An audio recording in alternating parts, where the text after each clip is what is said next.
Ladies by Anton Chekhov. Fyodor Petrovich, the director of elementary schools in the N district, who considered himself a just and generous man, was one day interviewing in his office a schoolmaster called Vermensky. "No, Mr. Vermensky," he was saying, "your retirement is inevitable. You cannot continue your work as a schoolmaster with a voice like that. How did you come to lose it?" "I drank cold beer when I was in a perspiration," hissed the schoolmaster. "What a pity! After a man has served 14 years. Such a calamity all at once. The idea of a career being ruined by such a trivial thing. What are you intending to do now?" The schoolmaster made no answer. "Are you a family man?" asked the director. "A wife and 2 children, Your Excellency," hissed the schoolmaster. A silence followed. The director got up from the table and walked to and fro in perturbation. "I cannot think what I am going to do with you," he said. "A teacher you cannot be, and you are not yet entitled to a pension. To abandon you to your fate and leave you to do the best you can is rather awkward. We look on you as one of our men. You have served 14 years, so it is our business to help you. But how are we to help you? What can I do for you? Put yourself in my place. What can I do for you?" A silence followed.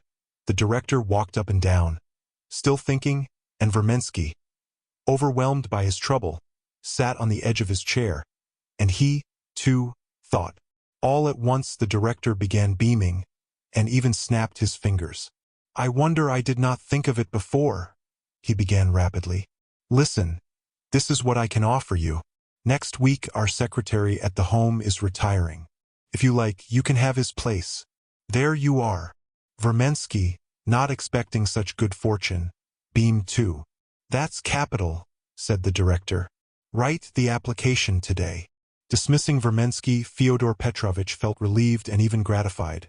The bent figure of the hissing schoolmaster was no longer confronting him, and it was agreeable to recognize that in offering a vacant post to Vermensky he had acted fairly and conscientiously, like a good-hearted and thoroughly decent person. But this agreeable state of mind did not last long. When he went home and sat down to dinner, his wife, Nastasia Ivanovna, said suddenly, "Oh yes, I was almost forgetting. Nina Sergeyevna came to see me yesterday and begged for your interest on behalf of a young man. I am told there is a vacancy in our home." "Yes, but the post has already been promised to someone else," said the director, and he frowned. "And you know my rule. I never give posts through patronage." "I know, but for Nina Sergeyevna I imagine you might make an exception. She loves us as though we were relations, and we have never done anything for her. And don't think of refusing, Fedya. You will wound both her and me with your whims. Who is it that she is recommending?" "Palzuhin." "What Palzuhin? Is it that fellow who played Chatsky at the party on New Year's Day? Is it that gentleman?" "Not on any account." The director left off eating. "Not on any account," he repeated. "Heaven preserve us! But why not? Understand, my dear, that if a young man does not set to work directly, but through women, he must be good for nothing. Why doesn't he come to me himself?" After dinner, the director lay on the sofa in his study and began reading the letters and newspapers he had received. "Dear Fyodor Petrovich," wrote the wife of the mayor of the town, "you once said that I knew the human heart and understood people. Now you have an opportunity of verifying this in practice. K.N. Palzuhin, whom I know to be an excellent young man, will call upon you in a day or 2 to ask you for the post of secretary at our home. He is a very nice youth. If you take an interest in him, you will be convinced of it." And so on.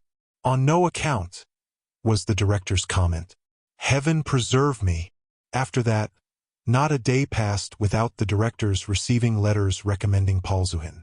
One fine morning Palzuhin himself, a stout young man with a close-shaven face like a jockey's, in a new black suit, made his appearance.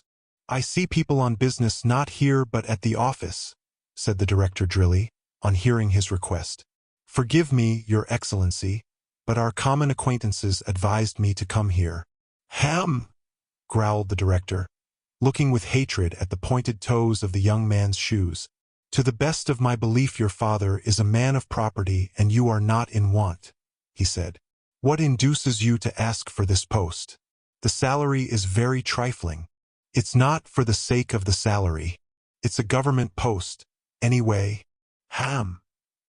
It strikes me that within a month you will be sick of the job and you will give it up, and meanwhile there are candidates for whom it would be a career for life. There are poor men for whom. I shan't get sick of it, Your Excellency, Polzuhin interposed. Honor bright. I will do my best. It was too much for the director. Tell me, he said, smiling contemptuously. Why was it you didn't apply to me direct but thought fitting instead to trouble ladies as a preliminary? I didn't know that it would be disagreeable to you, Polzuhin answered, and he was embarrassed. But, Your Excellency, if you attach no significance to letters of recommendation, I can give you a testimonial. He drew from his pocket a letter and handed it to the director. At the bottom of the testimonial, which was written in official language and handwriting, stood the signature of the governor.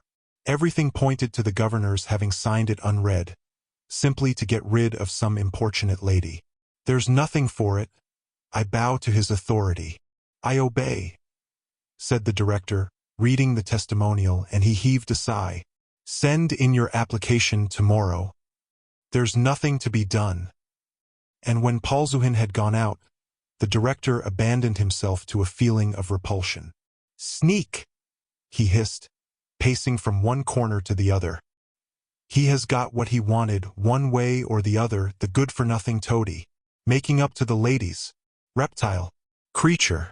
The director spat loudly in the direction of the door by which Polzuhin had departed, and was immediately overcome with embarrassment, for at that moment a lady, the wife of the superintendent of the provincial treasury, walked in at the door. I've come for a tiny minute.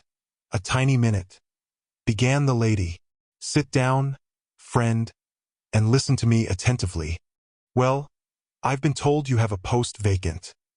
Today or tomorrow you will receive a visit from a young man called Polzuhin.